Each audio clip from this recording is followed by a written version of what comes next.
You know, I've started to incorporate the rig as another tool in my arsenal. It's just proven to produce some of the right bites, you know.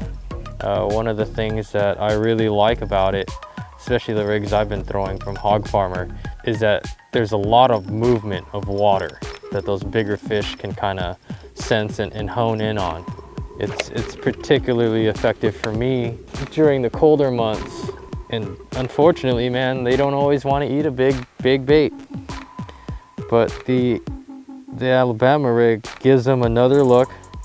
It's still a big profile, and it attracts the right bites at times. So I've incorporated it into my arsenal, and I've caught some really nice fish on it.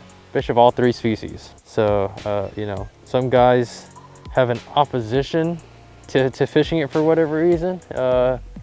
It's definitely not as simple as some people, you know, chalk it up to be. There are subtle nuances and variances in the rigs themselves that I found to make a big difference. You know, finding the right combination of lead heads, bodies, blades, wire configurations, all of that are different factors that oftentimes matter. You know, I know guys that have been fishing this body of water, throwing the rig, and they could swear there isn't a fish in this lake. And the last week or so of what we've seen would say otherwise. But we're not just chucking and winding this thing out in the open. You know, we're fishing this thing on a pretty technical level and rigging it to really exceed, you know, in those conditions. Like right now we're catching these fish 15 to 25 feet of water, a little bit shallower than they had been. So we've lightened up some of the heads, started fishing it a little bit higher up in the column after noticing a lot more life in the upper portion of the column.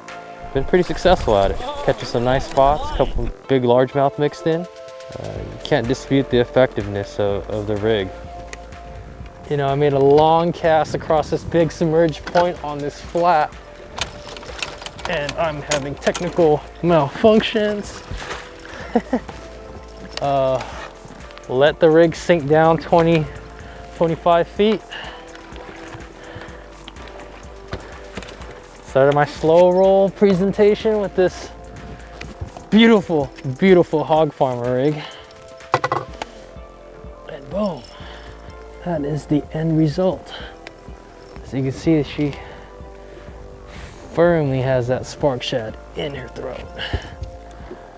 Gotta love it.